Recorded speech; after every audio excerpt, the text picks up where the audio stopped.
Welcome to National I apparently killed a kid last night because we have kids who went through the haunted house and then did not show up to school today. So I can only assume, Rager, that you're no longer with us. And that apparently it was so scary that you took 12 steps away from my garage and then just, word's gone. We'll miss you and hopefully you come back to life. We'll talk about that, we'll talk about that, we'll talk about that. Later.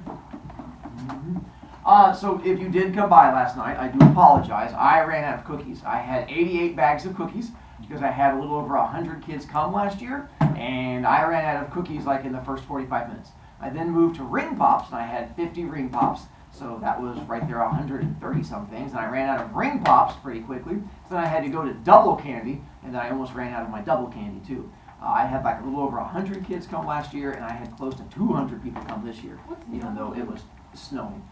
So it was apparently went pretty quick. And so on that one, I will have to try to aim for more next year. This was a picture that was taken last night that was then sent to me. I have a little staging area you have to go through because I have to have a little line as you go into it and stuff like that. And then you can't really see my costume there, so I took a picture of my costume. He was a gnome. You were sitting on a gnome. And I was on the back of the gnome who was carrying me. So that was my costume last night. It was just there to try and scare kids. And you would have to go through there, and then it would take you into the actual. It was very smoky. I could not breathe. That was the idea. The smoky makes everything sort of hidden and works better. But I saw everybody. How did was that shit inside? No idea. Maybe you're I just a saw all the superhero. move. Hi, Reed. He was If you go on TikTok later, I'll be posting it. I don't have that. Well, then you'll be out of luck, I guess. So no. I took a TikTok video of it, so I can post it later. Well, will you show the class tomorrow? No, probably not, but if you know someone who has TikTok, they can show you. I can show you later. Show you later. What a happy day. The rest of you, hopefully you got candy and you're all nicely sugared up today. Yep. And even those of you who went through the haunted house twice because you thought it was so exciting and you avoided death, I'm glad that death did not fully embrace you. You did not go full Raker. I could have gone twice. Then let's get to here's where iPad will come in handy. I'm going to walk you through some things to help you. So, to officially show you the homework, so now I can start answering Matthew's questions, let's have you take a look at a thing. So you can go to today and click on the thing that has like a little Outsiders homework. I think it says character connections. And when you go clicky clicky, it will bring up the actual homework so I can walk you through and do an explaining thing. Those of you without iPads can just look up on the screen, you'll see the same things. It's just for those of you who like to hit buttons. Like me. It is going to bring this up so that you can see it. And so it's going to give you explanations where you're going to have 10 different ones as you go through. You're going to have to give explanation-y things. I even give you an example of ones. I did like 5, which I'll show you up here in a second too. I give you examples of good ones. I give you examples of bad ones. It is due next Monday night, or at least before Tuesday, because my goal is to try and give you like tonight, tomorrow, Friday after you finish the quiz, which the quiz should not take you the whole class period, and you can work on it then. You can work on it on the weekend. For those of you who tend to not do your homework, it gives me Monday to remind you to do the homework, so I don't have to torture you, because I have no homework between now and then. And then I gave you guys some different examples of things as you go through, so it doesn't have to be a paragraph for each one, but you have to give me enough of a connection where it makes sense. So if you do, and they don't have to be in order, as you can see here, they jump around from 15 to 11 to 4 to 17. So if they're not in order, I don't care. I'm looking more for following directions and giving the information that makes sense. And so this is on the homework assignment. And so you just scroll down and it has all of those examples. So that would be like half the 10 that you would have to do. That's it. And then, all right. Hi, Matei. You said that you don't have any homework between now and then, but you have non-fiction questions tomorrow, so. Correct. That's not homework you do at home. That should be stuff done in class. Oh. So then, if you have homework because of that, that's on you, not because of me. Because at the beginning of class, we'll have a whole class period to answer 5 questions, so I'm not super worried. Hi, Picky. How do we submit it? Like, what do we do? I can't hear you over the fact that you said I can't read directions. No, but like, Uh-huh. no, I understand that, but Okay. like, do we take a picture of it? Or do we type it? That's a good question. You should probably take a look at it. We can play this game all day. I'll keep waiting though. Hi. Hi. Can I use your strong example because it relates to me extremely well? You want to use my Yeah, example? You put the strong example. Number 1. This one? No, not that one. The one on. Oh, I thought it was like pulling, like, you're pulling out switchblades too? Like, now that I pulled one on you, you're like, now I'm always going to carry one. Yeah, Mr. that's Brody. what it says. And then, oh, that. Well, I mean, you can't use a word for word in Steal Mine just I because. won't. What can I That's do? fine. Yeah. I mean, you would be the one kid that may or may not have been almost stabbed. So yes, and now you can describe the fact that you bring your switchblade to class that you call a pencil. Jojo. One time, I pulled a switchblade on my brother. And you're still alive. Good job. All right, so we're good to go there. Ow! His little friend was talking to him. That's okay. It happens. It's all good to have little friends. I was It's putting not my his phone in my friend. pocket and I accidentally went out to YouTube. Oh, it's the worst. Not his friend. Then, since Outsiders, the end of chapter 4 goes to page 67, the other thing you get to use your finger to tap if you want is the one that says Outsiders page. And if you want to tap Outsiders page, it's going to bring you to the audiobook files. So this is just my way of reminding you, if you want the audiobook files, that is fine. I have been told that the person's voice is a little flat and not quite as expressive as mine, but that's up to you. You may like it better. You may find me slightly annoying. And so maybe a less expressive normal voice, maybe more up your alley. Or maybe you want to use your own voice and read from there. But I figured I would try to help you. That's it. Now you can put iPad away. I just wanted you to be able to hit the buttons and feel it and pet your app. Oh, no, there you go. I love you, iPad. And you know how kids are with technology. Oh, Hi, read. That's cool. We read by ourselves. Well, not yet. I'm still reading with you today. So after today you will. Right. So let's see. Let's get back and ready to read. We get into chapter 2. Hopefully we'll get most of it through chapter 2. We have that. We have our greasers, just to keep reminding you. We have our socias. We'll get right in from there. Socias show up again today because now we're starting getting into our rising action. Now that we're past that exposition-y bits. We have our characters from there. Then, again, just to show you so you have your imagination-y bits. In chapter 2 is mostly going to be Dally, Johnny, and Ponyboy. 2-Bit shows up towards the very end. The other ones won't be showing up until like chapters 4 and 5, so it's just going to be those people for a little bit. And now again, hi, Matei. So, can we still underline things from the Yeah, absolutely. Especially if you've not hit that 10 to 12 point, or if you just find it helpful, you're more than welcome to. I'm not going to stop you at all. All right, so we got to the beginning of chapter 2. We got to what are cools? Cigarettes. Well, did you guys get some last night with your trick-or-treating? Nope, I smoked like 5 puffs. See, good job, Jojo. I apologize. By the time you got to my house, I was already out. I'd already smoked all mine. So hopefully you had to go around and get your own. It was a stressful night. Just like Ponyboy says in the story, you know, it helps relieve stress. And then we got to the drive-in restaurant. Yeah, and then the movie. And then they're just now getting to the drive-in movie theater. And then I'll get to my next picture after that. Hi, Jojo. Question number 12. Brain greened out. Thanks for letting me know. All right, so we are on page 21. So, we are now sitting at the actual things. They now found the seats, and Dally is being a bit of a jerk to the girls, and we're going to find out more about them. How much you bet whatever is gonna come, like, push down? I mean, I would bet you, but I know what's going to happen. It feels either mean or really nice. Social's gonna Can't tell you. do some. I wouldn't have felt so embarrassed if they'd been greasy girls. I might even have helped old Dallas. But these two girls weren't our kind. They were tough-looking girls, dressed sharp and really good-looking. They looked about 16 or 17. One had short dark hair, and the other had long red hair. The redhead was getting mad, or scared. She sat up straight, and she was chewing hard on her gum. The other one pretended not to hear Dally. Dally was getting impatient. He put his feet up on the back of the redhead's chair, winked at me, and then beat his own record for saying something dirty. She turned around and gave him a cool stare. Not cool as in like you're a cool kid, but cool like a... Death stare. Yeah, like a death stare, stank eye kind of thing. Cold. Yeah. Take your feet off my chair and you shut your trap. Boy, she was good looking. I'd seen her before. She was a cheerleader at our school. I'd always thought she was stuck up. Dally merely looked at her and kept his feet where they were. Who's gonna make me? The other one turned around and watched us. That's the greaser that jockeys for the /J sometimes, she said, as if we couldn't hear her. So those are words that probably mean absolutely nothing to you. Nope. So this goes back, if you've ever been to New Jersey or been all the way out to this other state called Washington, you don't get to use, when you go to get gas, you can't fill up your own gas tanks. Actually, not Washington, sorry, it's Oregon, not Washington. They're right next to each other.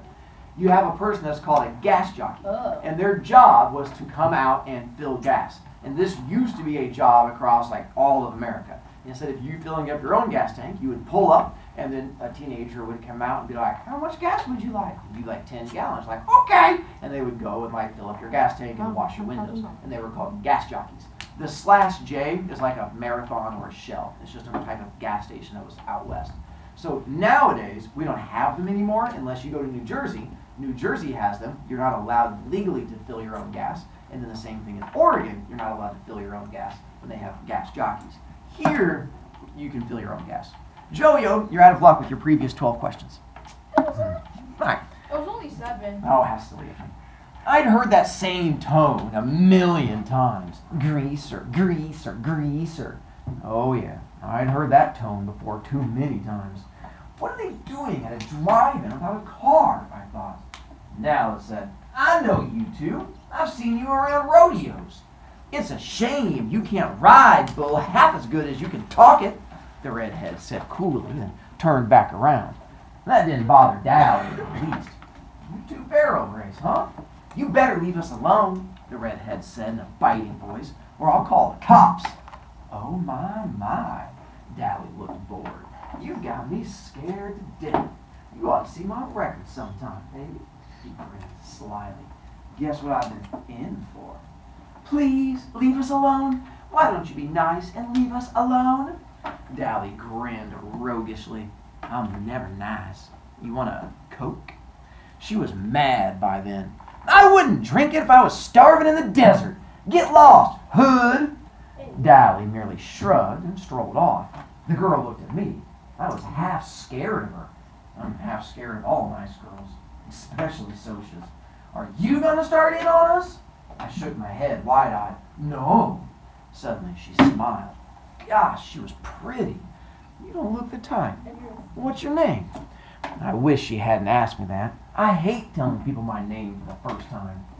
Tony Boy Curtis? Then I waited for, you're kidding, or that's your real name? Or one of the other remarks I usually give. Pony Boy's my real name. Personally, I like it. The redhead just smiled. Huh. Well, that's an original and lovely name. Well, my dad was an original person. I've got a brother named Soda Pop that says so on his birth certificate. Well, my name's Sherry, but I'm called Cherry because of my hair. Cherry Valance? I know. You're a cheerleader. We go to the same school. Oh, you don't look old enough to be going to high school, the dark-haired girl said. Oh, I'm not. I got put up a year in grade school. Cherry was looking at me. What's a nice, smart kid like you running around with trash like that for? I felt myself stiffen. I'm a Grease, same as Dally. He's my buddy. Oh, I'm sorry, Pony Boy. Then she said briskly, your brother Soda Pop, does he work at a gasoline station? A DX, I think? A DX, again, is like a Shell or a Marathon or an Amoco. It's just a name for a gas station brand. I think, there you go. I have a picture of them sitting and talking. Here is. Yep, he is definitely trying to riz. Not very well, though. Let's see. Yeah. Let's see. Did he work at a gasoline station? A DX, I think? Yeah.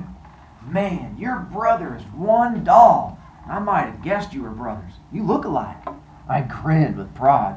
I don't think I look one bit like Soda, but it's not every day I hear Socias telling me they think my brother is a doll. Didn't he used to ride in rodeos? A saddle bronc? Yeah. Dad made him quit after he tore a ligament, though. We still hang around rodeos a lot. I've seen you two barrel race. You're good. Thanks, Cherry said. And the other girl, who was named Marcia, said, how come we don't see your brother at school? He's not any older than 16 or 17, is he? I winced inside. I've told you I can't stand it that Soda dropped out. He's a dropout, I said roughly. Dropout made me think of some poor, dumb-looking hoodlum wandering the streets, breaking out streetlights. It didn't fit my happy-go-lucky brother at all. It fitted Dally perfectly, but you could hardly say it about Soda. Johnny came back then, sat down beside me. He looked around for Dally and then managed to shy hi to the girls and then tried to watch the movie. He was nervous, though. Johnny was always nervous around strangers. Cherry looked at him, sizing him up as she had me. Then she smiled softly, and I knew she had him sized up right. Dally came striding back with an armful of Cokes. He handed one to each of the girls and then sat down beside Cherry. "This might cool you off."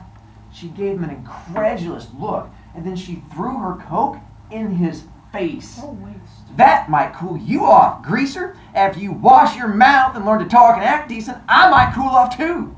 Dally wiped the Coke off his face with a sleeve and smiled dangerously. If I'd been Cherry, I would have beat it out of there. I knew that smile. "Fiery, huh? That's the way I like 'em." He started to put his arm around her, but Johnny reached over and stopped her. "Leave her alone, Dally." "Huh?" Dally was taken off guard. He stared at Johnny in disbelief. Johnny couldn't say boo to a goose. Johnny gulped and got a little pale, but he said, "You heard me. Leave her alone." Dally scowled for a second. If it had been me, or Two-Bit, or Soda, or Steve, or anyone but Johnny, Dally would have flattened him without a moment's hesitation.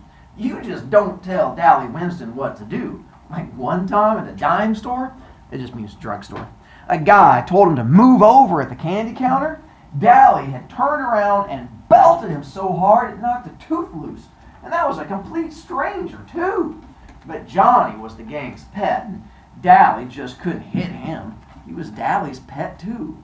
Dally got up and stalked off, his fists jammed in his pockets and a frown on his face. He didn't come back. Cherry sighed in relief. "Thanks. He had me scared to death." Johnny managed an admiring grin. "You sure didn't show it. Nobody talks to Dally like that." She smiled. "From what I saw, you do?" Johnny's ears got red. I was staring at him. It'd taken more than nerve for him to say what he'd said to Dally. Johnny worshipped the ground Dallas walked on. I never heard Johnny talk back to anyone, much less his hero. Marcia grinned at us. She was a little smaller than Cherry. She was cute, but that Cherry Valance was a real looker. "Y'all sit up here with us. You can protect us." Johnny and I looked at each other. He grinned suddenly, raising his eyebrows so that they disappeared under his bangs. "Would we ever have something to tell the boys?" his eyes said plainly. "We picked up 2 girls, and classy ones at that.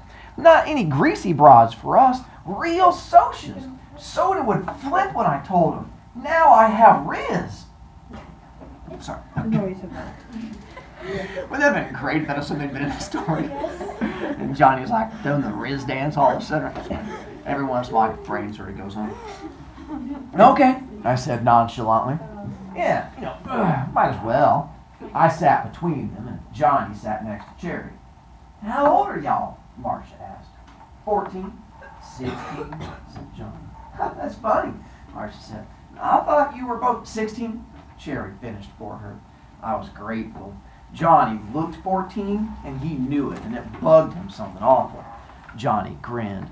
"How come y'all ain't scared of us like you were Dally?" Cherry sighed. "You two are too sweet to scare anyone. First of all, you didn't join in Dallas's dirty talk. You made him leave us alone. And when we asked you to sit up here with us, you didn't act like it was an invitation to make out for the night. Besides that, I've heard about Dallas Winston. He looked as hard as nails and twice as tough. And you two don't look mean." "Sure, we're young and innocent." "No," Cherry said slowly, looking at me carefully. "No, not innocent. You seem too much to be innocent. You're just not dirty." "Allie's okay," Johnny said defensively. I nodded. "You take up for your buddies, no matter what they do. When you're a gang, you stick up for the members. If you don't stick up for them, stick together, make like brothers, it isn't a gang anymore. It's a pack. A snarling, distrustful, bickering pack like the Socias and their social club, or the street gangs in New York, or the wolves in the timber. He's tough, but he's a cool little guy. He'd leave you alone if he knew you," I said. And that was true. When Steve's cousin from Kansas came down, Dally was decent to her and watched his swearing. We all did around nice girls who were the cousinly type. I don't know how to explain it.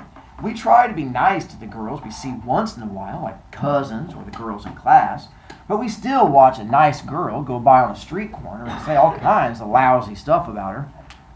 Don't ask me why. I don't even know why. Well, Marcia said with finality, I'm glad he doesn't know us. I kind of admire him, Jerry said softly, so only I heard. And then we settled down to watch the movie. Oh yeah, we found out why they were without a car. They'd come with their boyfriends, but walked out on them when they found out the boys had brought some booze along. The boys had gotten angry and left. Slang, you guys know what booze is? Alcohol. Nicely done. That's what I drink last night. Adult juice. I don't care if they did, Jerry sounded annoyed. It's not my idea of a good time to sit in a drive-in and watch people get drunk. You can tell by the way she said it, her idea of a good time was probably high class and probably expensive. They decided to stay and see the movie anyway.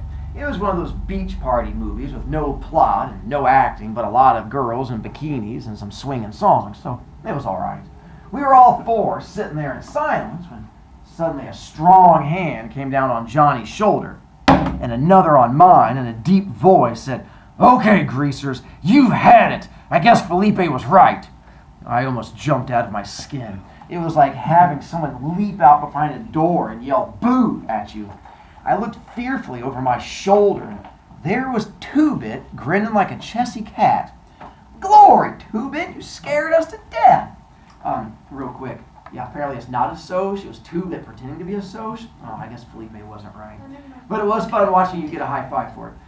When it says that it was grinning like a Chessy cat, do you know what that's a connection to? Alice in Wonderland. Oh, And in yeah, Alice in that Wonderland, thing. I remember Cheshire that. Cat. Yeah, that guy. That cat is so scary. Oh my god. Yeah, I know. He's Gosh. one of my nightmares. I should work that into my haunted garage. But yeah, so apparently when they turn around, it's Two-Bit who has a giant smile like that on his face. Wait, can that be a character connection? So wait, he doesn't brush his Can it be teeth. what? A character connection? Sure. Do you? Now it has to be, I mean, do you smile like that? Yes, he does. No, but it, You can't just connect it to a movie. You're connecting it to something. Well, when you read the directions, you'll figure it out again. Like a Chessy cat. "Glory, Two-Bit, you scared us to death." He was good at voice imitations, and it sounded for all the world like a snarling Soch. That's how I was able to trick Felipe. Then I looked at Johnny. His eyes were shut, and he was as white as a ghost. His breath was coming in smothered gasps. Two-Bit knew better than to scare Johnny like that. I guess he'd forgotten. He's kind of scatterbrained. Johnny opened his eyes and said weakly, "Hey, Two-Bit." Two-Bit messed up his hair. "Sorry, kid, I forgot." He climbed over a chair and plopped down beside Marcia. "Who's this? Your great aunts?" "Great-grandmother's twice removed," Cherry said smoothly. This next part is going to be a little bit awkward because what you have are teen boys and teen girls. And if you're unaware, sometimes when teen boys and teen girls get together, they do this thing called flirting. And when you see flirting from the outside, it's really awkward. When you're doing it, you're like, "Oh, I'm so suave and rizzy." But when you're watching from the outside, you're like, "Oh my God, this is so ugh." So they're getting ready to do a flirty thing, and it's going to get real awkward. Wait, like this? Does the cat not brush its teeth? No, he just smiles. I couldn't tell if Two-Bit was drunk or not. It's kind of hard to tell with him. He acts boozed up sometimes, even when he's sober. He cocked one eyebrow up and the other down, which he always does when something puzzles him, or bothers him, or when he feels like saying something smart. "Shoot, you're 96 if you're a day." "I'm a knight," Marcia said brightly. Two-Bit stared at her admiringly. "Brother, you're a sharp one. Where'd you two ever get to be picked up by a couple of greasy hoods like Pony and Johnny?" "We really picked them up," Marcia said. "We're really Arabian slave traders, and we're thinking about shanghaiing them. They're worth 10 camels apiece, at least." "5, Two-Bit disagreed. "They don't talk Arabian, I don't think. Say something in Arabian, Johnny Cake." "Aw, cut it out," Johnny broke in. Dally was bothering them, and when he left, they wanted us to sit with them to protect him. Against wisecracking greasers like you, probably. Two-Bit grinned because Johnny didn't usually get sassy like that. We thought we were doing good if we could get him to talk at all. Incidentally, we don't mind being called greaser by another greaser. It's kind of playful then. "Hey, where is old Dally anyway?" "He went hunting some action, booze or dames or a fight. I hope he don't get jailed again. He just got out. Oh, he'll probably find the fight, Two-Bit stated cheerfully. That's why I came over. Mr. Timothy Shepard and company are looking for whoever so kindly slashed their car's tires. And since Mr. Curly Shepard spotted Dallas doing it, well, does Dally have a blade? Not that I know of. I think he's got a piece of pipe, but he busted his blade this morning. Probably cutting those car tires. Good. Tim will fight fair if Dally don't pull a blade on him. Dally shouldn't have any trouble. Cherry and Marcia were staring at us. You don't believe in playing rough or anything, do you? Aw, a fair fight isn't rough, Two-Bit said. Blades are rough. So are chains and heaters and pool sticks and rumbles. Do you guys know what a heater is? A gun? It is a gun. So when they're talking about, these are the weapons they use, when they talk about pool sticks, they're not talking like the foam ones you use when you go swimming, because again, that's like a little foam thing, you're going to go thwacky thwacky, they're going to laugh at you. I mean, like a pool cue, and they in the story, they're going to be fighting with pool cues and chains and guns and stuff like that. So they play a little rougher. There's nothing wrong with throwing a few punches. Now, socias are rough. They gang up on one or two, or they rumble each other with their social clubs. Us greasers usually stick together. But when we do fight among ourselves, it's a fair fight between two. And Dally deserves whatever he gets, because slashed tires ain't no joke and you've got to work to pay for them. He got spotted too. That was his fault. Our one rule, besides stick together, is don't get caught. He might get beat up, he might not. Either way, there's not going to be any blood feud between our outfit and Shepard's. If we needed them tomorrow, they'd show. If Tim beats Dally's head in, and then tomorrow asks us for help in a rumble, we'll show. Dally was getting kicks. He got caught, he pays up. No sweat. Yeah, boy, Cherry said sarcastically. Real simple. Sure, Marcia said, unconcerned. If he gets killed or something, you just bury him. No sweat. You dig okay, baby. Two-Bit grinned and lit a cigarette. Anyone want a weed? That's not marijuana weed, that's just cigarette weed. Marijuana didn't really exist back at this time, so it just means cigarette. I looked at Two-Bit admiringly. He sure put things into words good. Maybe he was still a junior at 18 and a half, and maybe his sideburns were too long, and maybe he did get boozed up too much, but he sure understood things. Cherry and Marcia shook their heads at his offering of cigarettes, but Johnny and I reached for one. Johnny's color was back, and his breathing was regular, but his hand was shaking ever so slightly. His cigarette would steady it. Ponyboy, will you come with me to go get some popcorn? I jumped up. Sure. Y'all want some? I do, said Marcia. She was finishing the Coke Dally had given to her. I realized then that Marcia and Cherry weren't alike. Cherry had said she wouldn't drink Dally's Coke if she was starving, and she meant it. It was the principle of the thing, but Marcia saw no reason to throw away a perfectly good free Coke, much like Alex pointed out earlier. There, we'll stop. You're right, it was a perfectly good waste of a Coke along the same lines. We're getting ready to get to the good parts where things start to happen. Well, things have already happened. Yeah, that's what's coming up in the second half. How do you? We're going to meet their boyfriends very soon. Ponyboy died.